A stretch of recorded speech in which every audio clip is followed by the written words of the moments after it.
Welcome to the Game Changers Podcast, your connection to the world's most powerful influencers in leadership, personal development, and entrepreneurship. Here's your host, professional athlete, author, speaker, and game changer himself, Rennie Curran. It's time to get your head in the game. Thank you so much for joining me on the Game Changer Podcast. My name is Rennie Curran. I'm a former professional athlete, speaker, author, life and business coach, and most of all, a game changer. I've taken a couple weeks off because I have some major things coming up that I'm going to be sharing with you. But first and foremost, I have to get into my game changer tip of the week. And this tip for this week is not necessarily a one-liner or any, type of profound saying, but at the same time, I believe it's so important for you to grasp this concept. Last week, I talked about mentorship, and for this week, it's kind of along the same lines, but I believe that whatever you're trying to achieve in life, whatever vision that you have, that you must find somebody as a role model who is already living in that vision, somebody who you can look to and try to emulate, somebody who's already in that position of success that can help you avoid some of those roadblocks, somebody who can just speak life into you sometimes, who can offer you encouragement. Because a lot of times when you're trying to do something or take on a major task and you talk to people who have not done it before, they're going to be the ones to say, oh, this isn't really realistic, or, oh, have you thought about this? They're going to try to deter your path, take you away from your dreams. And they're not always going to believe in your vision, but it's different when you talk to somebody who's actually living it, who's done it, who's been doubted before, and who's overcome it, who's become successful.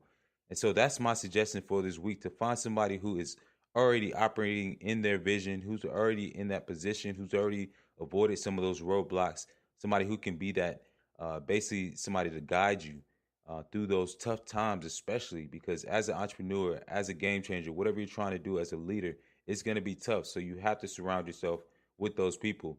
With that being said, my next guest coming onto the show is a great friend of mine who actually I grew up watching as a child, and he had the opportunity to coach me. And I'm not going to say too much about it because you're going to hear more about that as I get into the interview.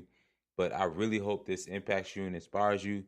Next guest is an amazing man who's been in my life throughout as a mentor. And so, yeah, definitely sit back, relax, and enjoy this interview. This next guest that I would like to bring on the Game Changer Podcast has been such a major inspiration in my life, just from my career, being an undersized linebacker and just trying to achieve my dreams. This is somebody who I had the opportunity to meet as a young child, and just as I grew in my career, became kind of the epitome of what I tried to do as a linebacker.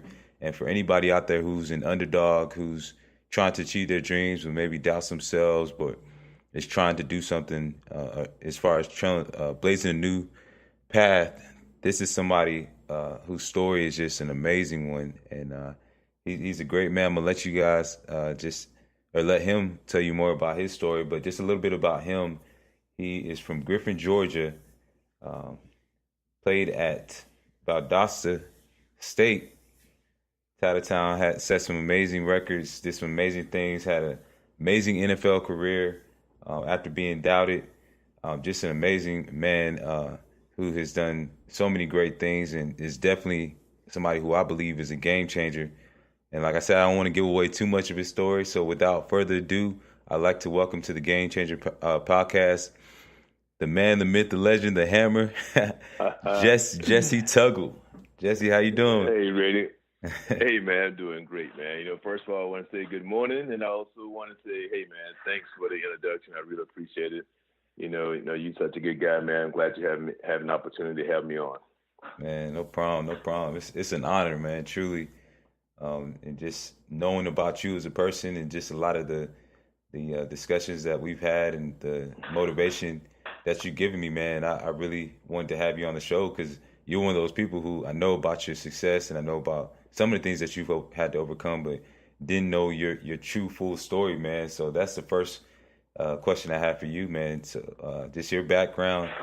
You go as far back as you want to, man, but just the story and the things that have gotten you to where you are to this day. Okay, cool. No problem at all.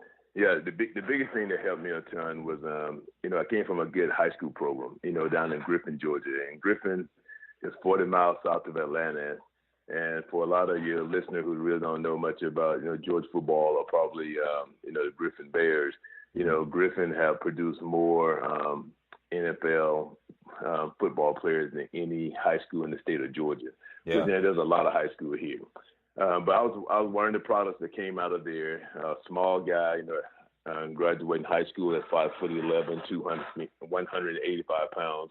So all the D1 schools shied away from me. I wasn't quite as lucky, as you and a couple of guys who had the opportunity to play at, the major universities. Yeah. And so at that particular time, Valdosta State came to offer me a scholarship, and I only had two offers from Valdosta State and West Georgia.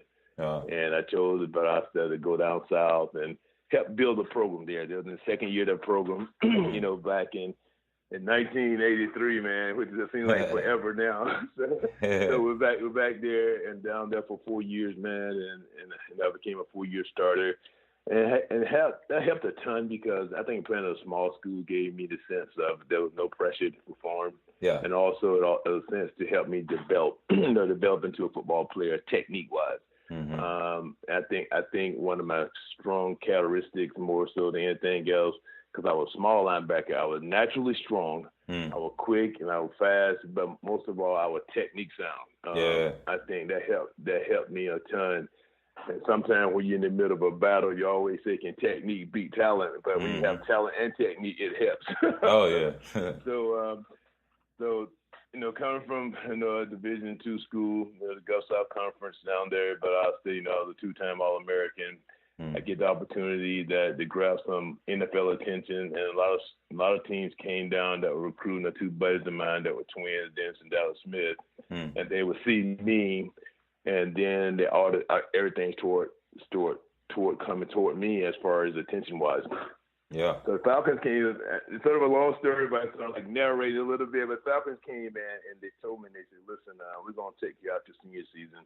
And after my senior year, man, I didn't get drafted, but they gave me an opportunity to become a Falcon, and I guess the rest of that is history.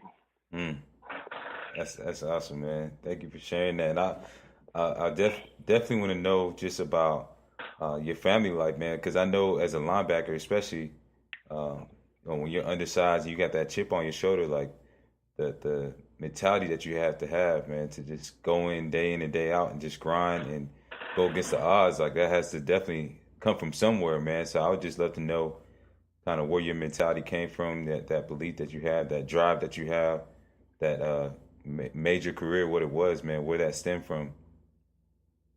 You know what? I guess because, I come from a hard-working family. My dad was a trailer driver, and I was one of 6 kids. Wow. And my mom worked really hard, in a factory-type setting down in Griffin. And it was just that blue-collar, hard-nosed, I'm going to get up every day and go to work. I'm going to pack my lunch and go to work. Yeah. And I think that was instilled in me as a young person. My oldest brother is a military guy, and he spent 25 years in the military. And I guess, being that middle child, I was like that middle child. Although I was the second guy, second boy in our family, I was named after my dad. I'm a third. And so, growing up, I felt like my mom and dad and my sisters and brothers, they wanted to see something special from me. I was the first one to graduate from my immediate family from college. Wow. And then when I got the opportunity to go to the Falcons, and I can remember in training camp, back in the day, they used to bring more than 100 players in the camp. I was the 17th linebacker. I was the last linebacker invited to training camp. After that draft picks and free agents, I was number 17. Wow. And Ray, I'll tell you this right quick. In my mind, I felt like this is an opportunity I'm not going to blow. And the only thing I asked for was an opportunity. Yeah. So if I get this opportunity, I'm going to take it and I'm going to run with it. And I try to share that story with a lot of young people when I get the opportunity to talk to high school athletes. The only thing you want is the opportunity. Yeah. And then it's up to you to do what you have to do with that opportunity. And so when I got in camp, man, the only thing I knew was to hit people. And that one thing I can do, Ren, I can hit. So I can run and hit. And And so we went to camp. I was just knocking people around left and right, and went from 14. Excuse me. I went from 14 to about the time the first preseason game started. We was in camp 2 weeks before the preseason game started. And I was like the only rookie who got to start in the first preseason game out of 12 draft picks. So that meant something to me. And then when I got the opportunity, I can remember the late Marion Campbell came up to me, who was the head coach, and he called me to his office, and he said, "Son, I'm gonna tell you this right here. We drafted 12 guys, and you was not one of them, and we invited over 30 guys in the camp, but you're the only rookie gonna get the opportunity to start this week. Wow. So you should feel proud of yourself, and don't go out there and embarrass us." so it's like it was an old school coach, but it almost was like he was trying to tell me that he was proud of me to accomplish what I accomplished at that little time, to be the first one to start, but not in so many words. Does that make sense? Oh yeah. So my goal was to go out there and show them I could play, and from that point on, I think they realized that I can play at this level, an NFL level. Yeah. And he had a lot of confidence in me, and obviously I made the team that year. Yeah, that's awesome, man. So many things you just said just resonated with me, man. Just how that work ethic and that belief that you had, that drive, it started from home, with your parents and the type of work that they put forward. And I'm sure that example that they set had an impact on you, and just how you capitalize on opportunity. That's something that I really believe in, and something that resonated with me as well. No matter what you're doing or what business you're in or what industry, man, just whatever opportunity you get, big or small, just moving forward with it. And I feel like you definitely did that. The next thing I wanted to ask you is just what are some more of the things that you did to set yourself apart? I know you talked about technique, but just some of the other things that you've done throughout your career and even up till now to just set yourself apart. Right. Rennie, I remember, and I know the type of person you are, and I can remember you, coming out of high school, very fit, very muscular kid. And that's why I looked at myself. I felt like if I wanted to achieve something, I'm really going to have to work hard on and off the field. Yeah. And the biggest thing, before there was like organized weightlifting, I did it on my own because I wanted my body to be strong. Yeah. So I was like a gym rat. I was in the gym a lot, getting as strong as I possibly could be, and trying to cut my body. So I became a hitting machine. Yeah. And I think when you're in there and you're grinding and you're sweating it out, one of my biggest things I always used to say was, some of your best work you're gonna do in the dark, and no one gonna know how you're training, and then what you do in the dark, you bring that to light. Yeah. But if you haven't paid the price in the dark, you can't just instantly bring it to light, because there's so many times when you're out there and you got blood, sweat, and tears, and all the hard work and the running, the conditioning, the weightlifting, everything that goes along that no one get an opportunity to see while you're doing it. But then when you get to a level at the light when people are supposed to see, they wonder how did you get there. But it comes from months and months and months of training. Yeah. So and that thing that gave me an edge too, and got me over the hump a little bit, because I wanted to be the most fit guy in coming to training camp. That was my goal each and every year, and that pushed me to be the strongest player on the football team, which I was for a few years. And I used to challenge the guys, we do our conditioning tests or our strength tests. Yeah. Hey man, how many times can you do 225? Whatever you do, I'm gonna do it 10 more. You know what I mean? So so it was stuff like that pushed me, and I think a lot of that helped drive me, throughout my career. Yeah, no, that's awesome, man. Really is. And one thing that popped in my head as you were just talking about your performance and just the work ethic that you put forward in the dark. Another thing is just the intangibles that you bring as well, that I feel like so many people need to hear more about. It's not just about, putting up the numbers, but it's also about things like leadership. And I know that, without a doubt that you're one of the guys that when your name comes up, it's all about character. It's all about the type of person you are, and you raising up the level of ability of everybody around you, man. So I'd love for you to just share your insights on leadership and what you learned throughout your career. You know what, and that's a good point, man. I appreciate you saying that about me as well. Yeah, man. Leadership is really big. I think when you talk about leadership, you're talking about somebody who want to go out there and show someone how to do it or what it takes to do it more so than just talk about it. Yeah. I think anyone can talk the talk. You actually have to go out there and do it. I always just think how to say that, don't wish for anything to happen. Go out there and make it happen.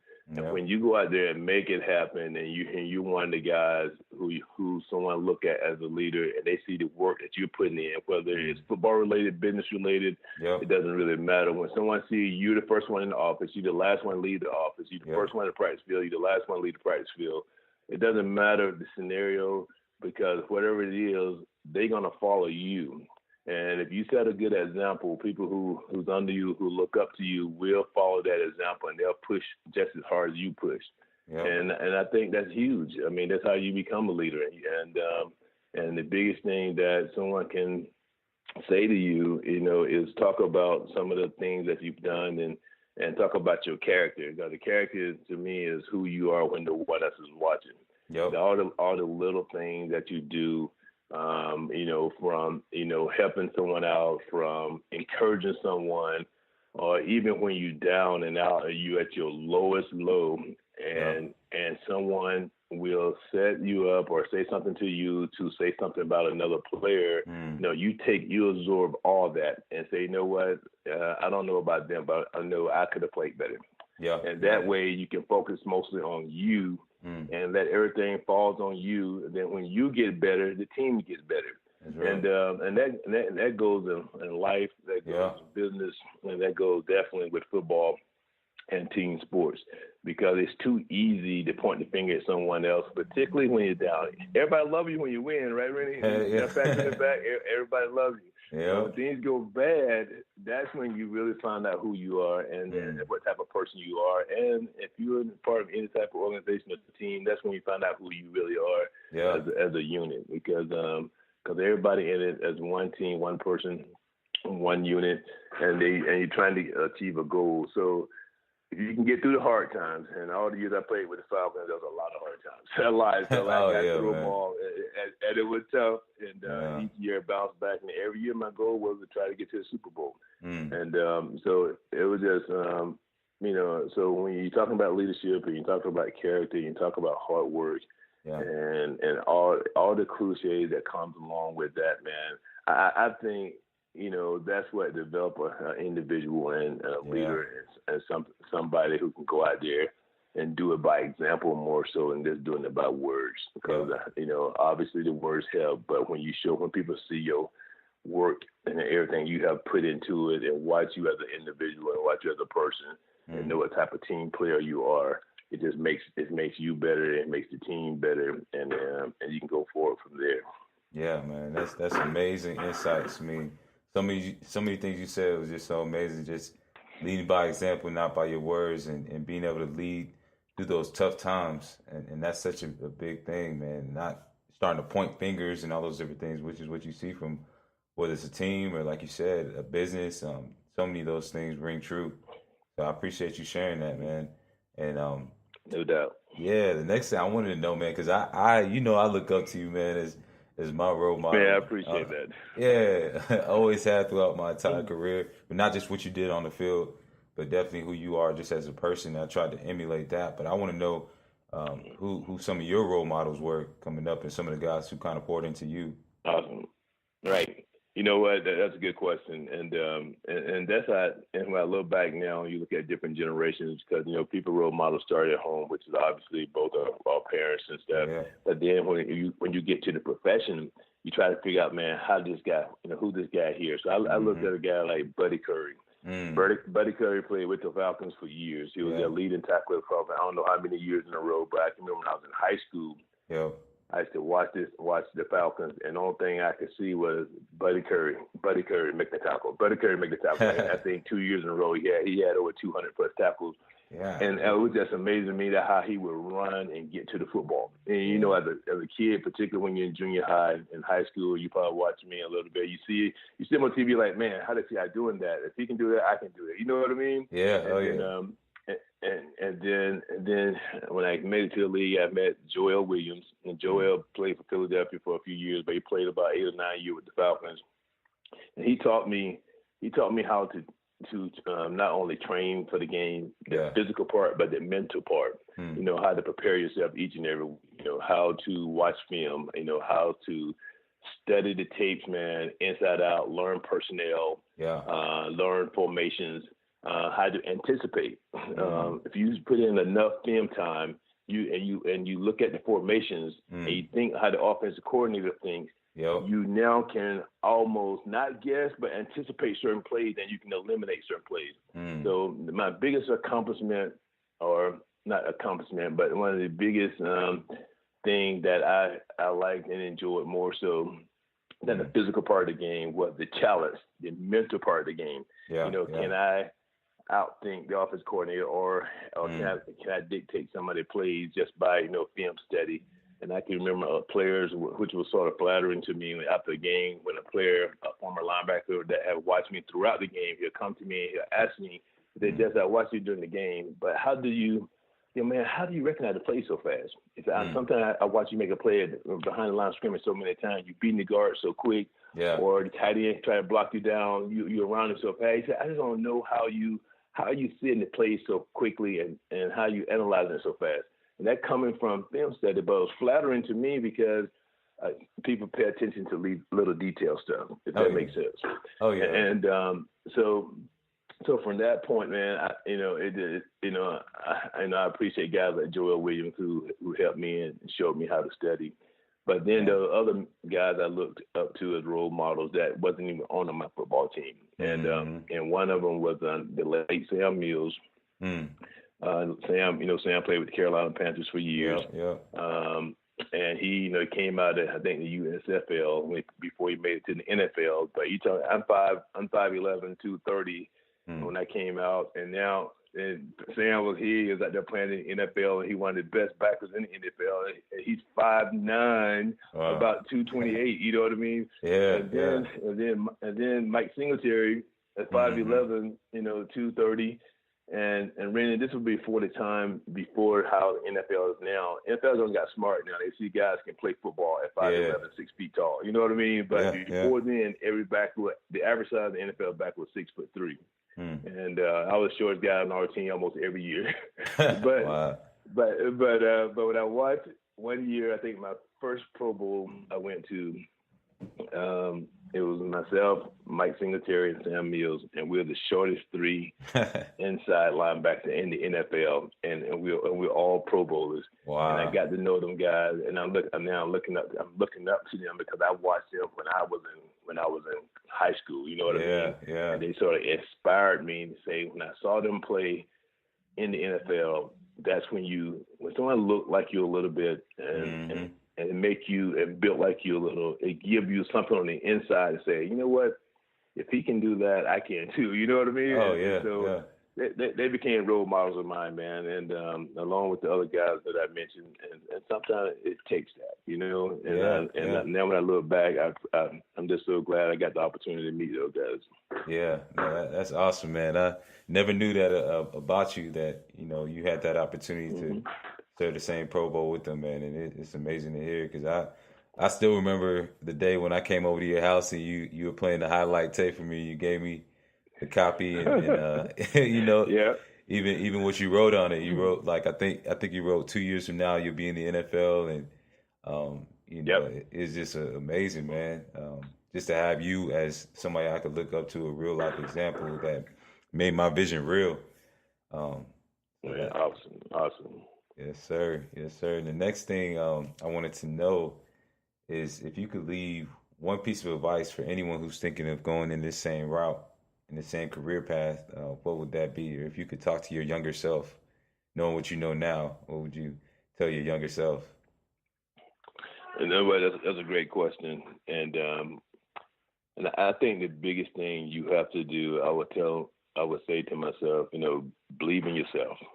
Because if you don't believe in yourself, no one else will. Yeah. And I think that's really important. And that's with anything in life. Because there's too many challenges, too many obstacles. It's too many doubters, and then sometimes you start doubting yourself if you don't believe in yourself. And I think the road to success is already tough enough it's not a straight path. It got a lot of turns. It got a lot of hills, a lot of ups and downs, a lot of obstacles you got to get over to get to where you want to go. But if you stay focused and you believe in yourself, and that's what I would say to any young player who have a dream to do something. Just stay focused, man. Believe in yourself and go out there and just play hard. Do all the little things you have to do, for the owner off the field. And if the opportunity presents itself, take it and run with it. But it always start with the belief, though, because you got to believe that you can do something that someone thinks you cannot do. Yeah. And anytime someone tell you you can't do it, you should look yourself in the mirror and just say, you know what, now I want to do it even more. There's something about that motivate individuals, whether it's football related, athletic related, or any type of business or any type of vision or personality he's trying to achieve something. When someone tells you can't, that it's something that light a fuse, that light a match that makes you want to go even harder. Because you want to prove to them and you want to prove to yourself that you can do it. And then when you give it everything you got, and then all of a sudden you achieve it or you don't achieve it, it doesn't matter. You still get to look in the mirror and say, you know what? I gave everything I had. And I feel good about myself because I know I believe in myself. I can do it. I didn't quit. I could have easily quit a year ago, 2 years ago, 3 years ago, but I got through it. And you get through the tough times. So that's what I would say to myself, because I wasn't the ideal person. No one looked at me or you, Rennie, and said, you know what, you guys got the ideal bodies, y'all the ideal build, y'all this, y'all destined for success. We had to overcome a lot of these stereotypes, size-wise, and all that stuff that sort of motivated us to be the people we became, and that's what we became, whether in high school, college, or the NFL. Yeah. You had to have a chip on your shoulder to do something that someone said you can't. And so if I had to choose one thing, I'll say that is it. Believe in yourself, believe in your abilities, and believe in who you are. And awesome. Some good things will happen. That is awesome, man.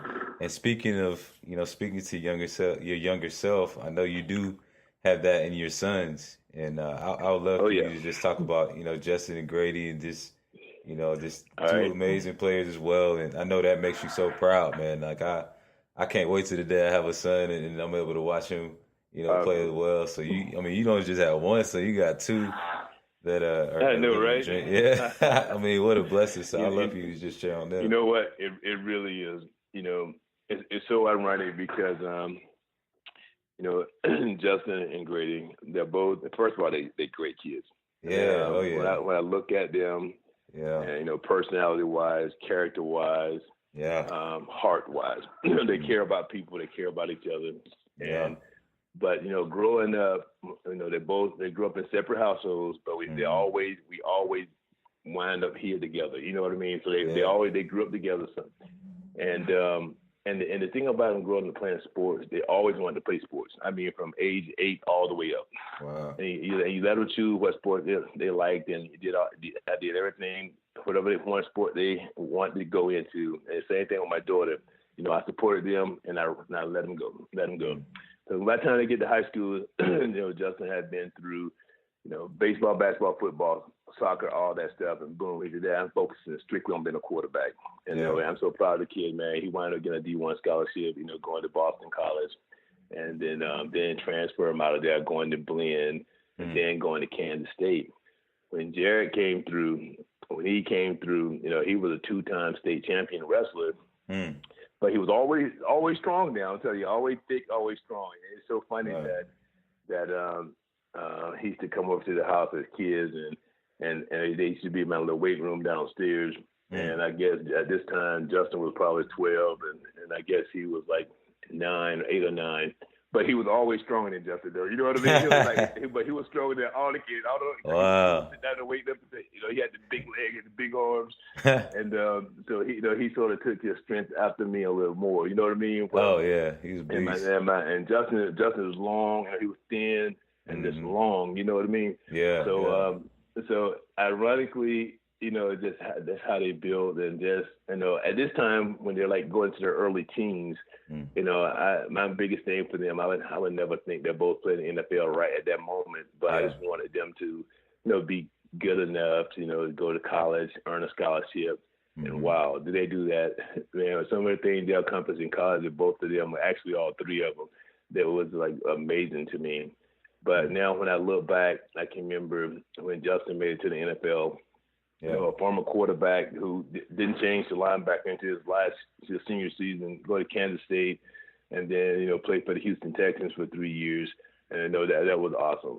Not too many people can switch from linebacker, from quarterback to linebacker. A true D1 quarterback to linebacker and play at that level that you play in the NFL. Because everyone knows it's tough to make a 53-man roster in the NFL. Oh, yeah. And he did that for 3 years for Houston. And then here come Jared. Here comes Grady. This is a guy who really, when he came out of high school, he had a chip on his shoulder because he wasn't really highly recruited. And then, he get up to Clemson and found a home for himself.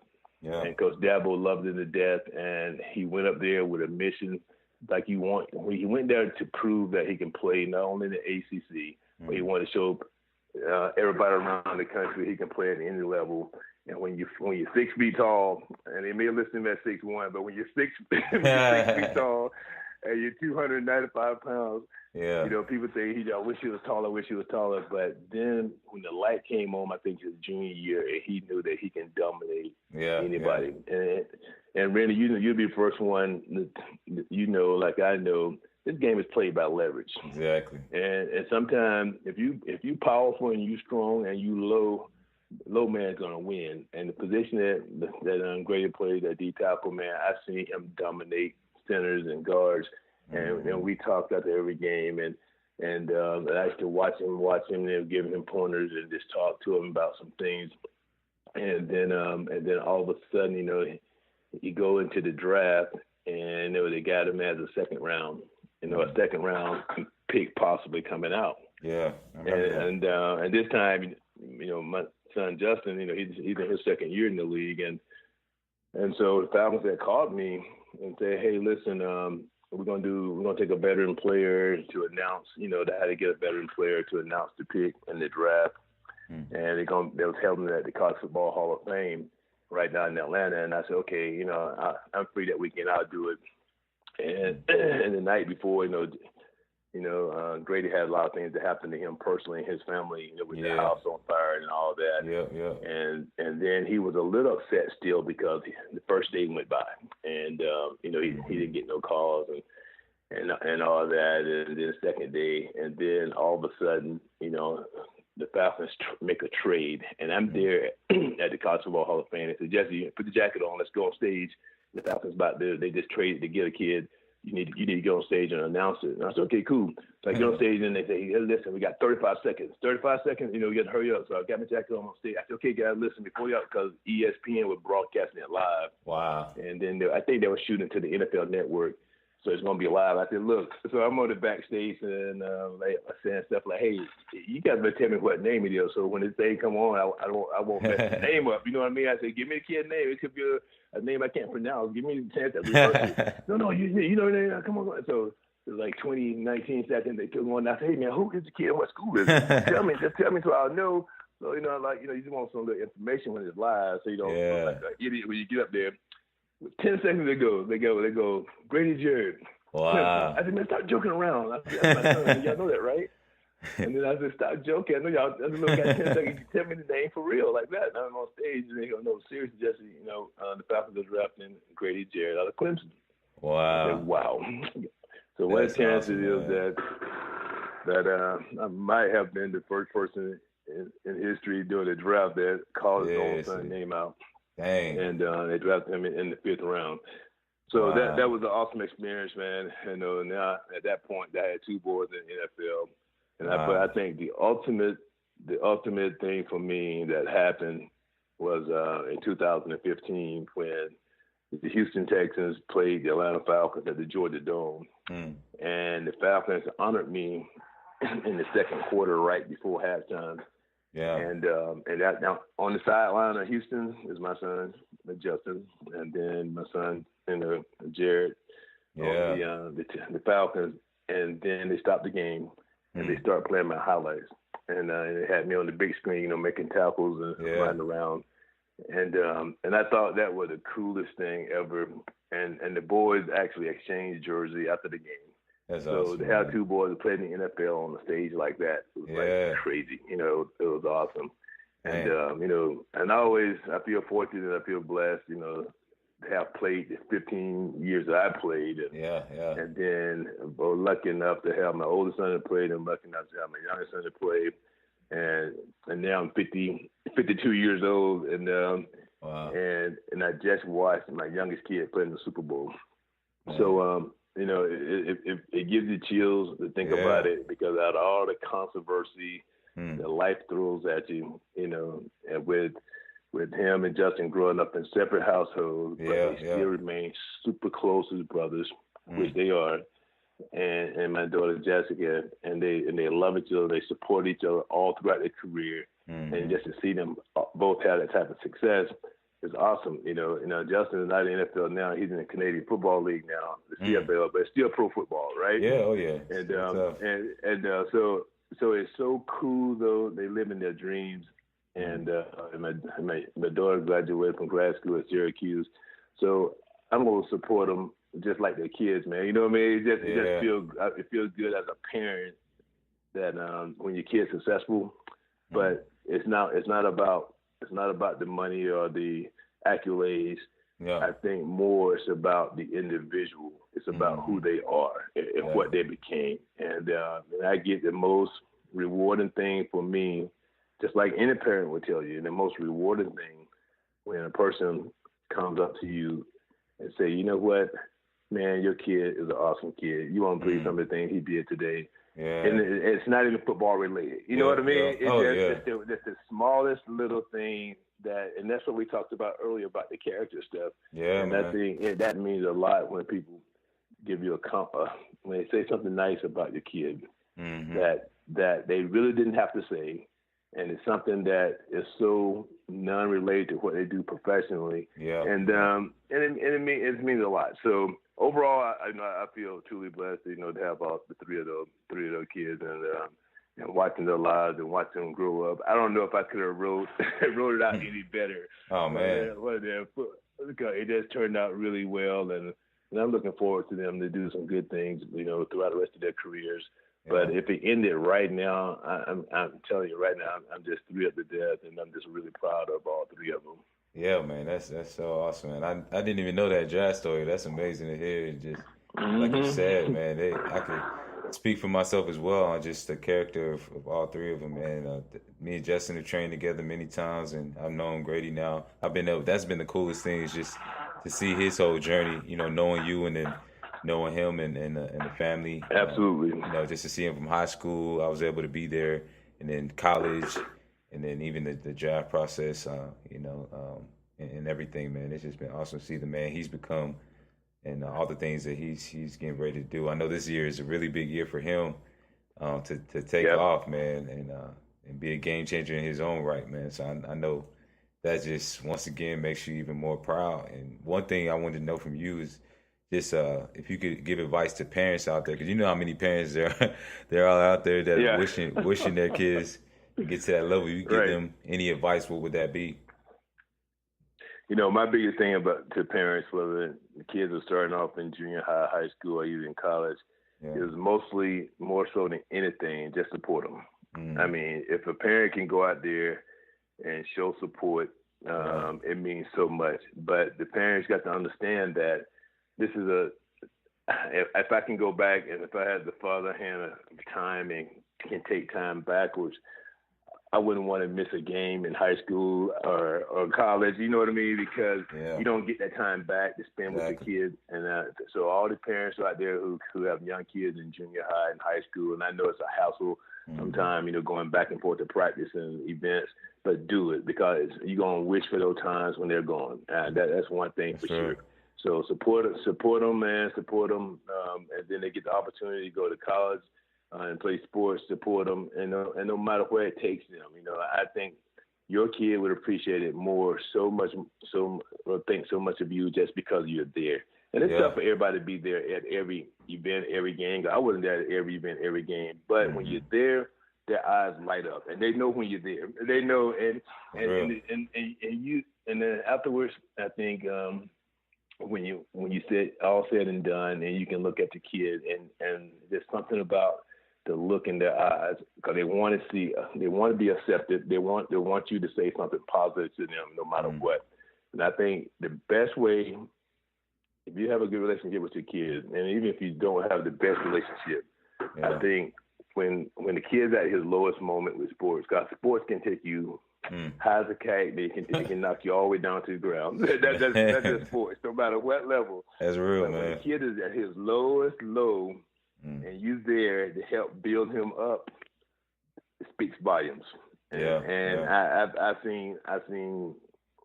I've seen Justin cry when at the lowest low, and I had to build him up. I've seen Jared cry at the lowest low, I had to build him up. I've seen my daughter do it because it's just part of sports. And when I was at the lowest low, I wanted somebody to be there for me, because it's just part about sports. And so my advice to parents: just support your kid, man. Go out there, enjoy it, whether they win, lose, or draw. Be there for them. And you'll enjoy that moment more so than anybody else, because time will pass, and like everything else, it'll be just a part of history after that. Wow, that's amazing. And for the listeners who just joined in, once again, we're interviewing Jessie Tuggle, former Atlanta Falcon legend. And Jessie, the last question I have for you, man, is what does being a game changer mean to you?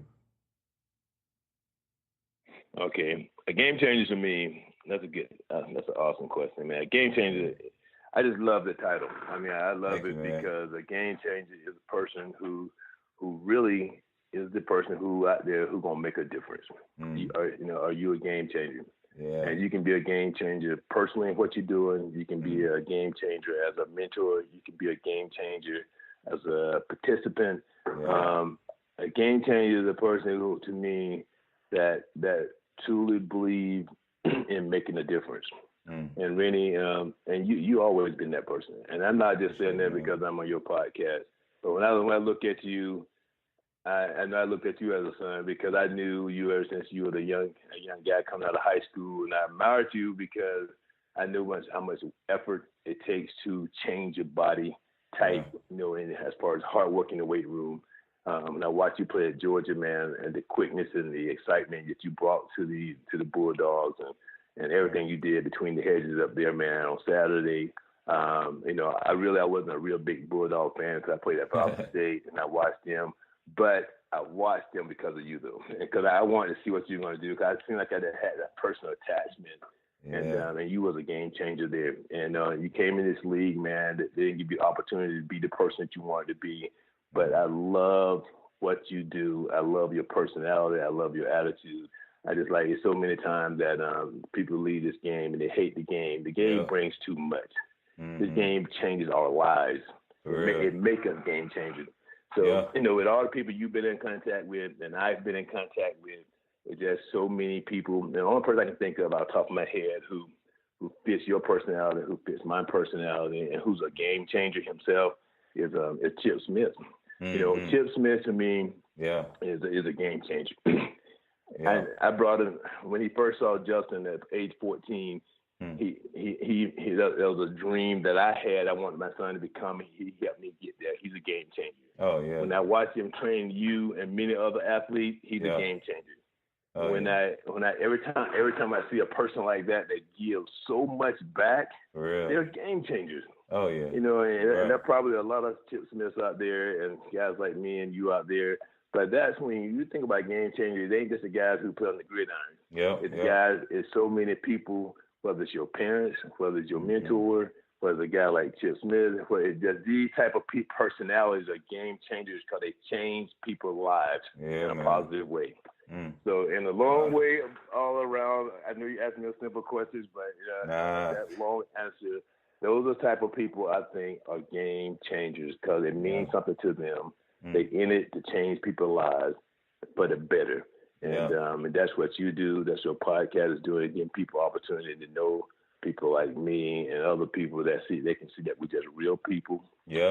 Parents, just regular people who want to go out there. And we're proud of all the things that we accomplished. I know I am. I'm proud of the things my kids have accomplished. But at the same time, I know I'm no different than anybody else. I've just been fortunate enough to have some good things that happen, but life still brings challenges. Oh, yeah. And if you continue to do the little things that we learned as athletes and take that and head it toward life in general, it all turned out for the good. Yeah. And just like you said, it makes all of us, man, game changers. And I want to appreciate the opportunity for you to let me on this morning and get to share and share my story with other people. And maybe I'm talking too much, but at the same time, I like guys like you, man, make all the difference in this world, and I appreciate it. Man, I appreciate you, and you hit the nail on the head with your answer, man. I mean, just changing lives and influencing others, man, that's amazing. And so you're right, man. Chip is definitely one guy that has had an amazing, impact on my life and the life of so many others that so many people don't know about. Absolutely. He's definitely somebody I want to bring on the show as well. But man, thank you so much for just taking your time to just be on the show, for sharing your insights and your wisdom, and for all you've done once again for me, man, and just seeing you do what you do and how that inspired me. Thank you for providing that. And the last thing I want you to share is just how can listeners get a hold of you. Hey man, my biggest thing, I'm a dinosaur when it comes to social media. and it is so weird because people say, man, what's your Twitter account, man? Are you on Facebook? Blah, blah, blah. It's so funny to me. And it's sort of weird too because all my kids are obviously. Yeah, and they go, Dad, you're a dinosaur, man. I cannot be on social media. But I'm around from time to time. Ren, you got my contacts as far as emails, cell numbers, and all that stuff, man. If they had to get to you to get to me, that's cool too. Okay. I have no problem sending that stuff out. I'm just I wish I had some type of social media accounts I can throw it out there, but I don't, and it's sort of embarrassing. But, you gotta at least get a Facebook. If you need me, man. Look, if you need me, hit me email. Hey, look, that's it. That sounds like a dinosaur. But overall, it is so funny, man. And I need to do better. I have to admit that part. But anyways, if anybody need me, man, let them come through you, and you can give them my contacts, and that way, man, we'll go from there. All right, well, y'all heard it. Y'all need to get in touch with Jessie. Come through me, man. I'll handle it. Absolutely. There you go. You the man. Well, man, Jessie, thank you so much once again for being a part of the Game Changer podcast. It's been an honor having you on, and I wish you nothing but continued success. And God bless. Hey, man, thanks again. And to all your listeners out there, man, I appreciate you guys taking the time. And, it's been a blast. And if you ever need me again, Rennie, I'm here for you guys. And the only thing I want to say right now, the 2017 season about to kick off. Sir. Go Falcons, baby. Oh, yeah. Rise up. Rise up. Yes, all right, sir. Man. Good talking to you. All right. Take care, man. And there you have it. That was my good friend, mentor, one of my role models throughout my whole entire career, Jessie Tuggle, 5-time Pro Bowler. I think he was 3-time All-Pro. It doesn't even matter. I mean, that guy had an amazing career, played about 13 years in the NFL as a linebacker, considered undersized, coming straight out of Griffin, Georgia. Has done amazing things. I've had a chance to really grow my relationship with him, and not only meet him, but his family as well. He has a father of Grady Jarrett, who plays for the Atlanta Falcons now, as you heard before, as well as Justin. So I want to take the opportunity to wish, him continued success, and also his son, Grady, as well, continued success. He had an amazing game in the Super Bowl, even though, as we all know, they didn't win, but it's all good. And with that being said, I'm going to wrap up the show. Thank you so much for joining me on the show. If I can ever help you in any way, as I said before, I'm a speaker, life and business coach, author as well. So I'm always here, always available through my website, which is renniecurran.com, through social media, at Rennie Curran on Instagram, at RennieCurran53 on my Twitter. And so feel free to get in touch with me. Like I said, I have a lot of amazing things coming up. So be sure to stay in touch with me and subscribe to my newsletter through my website.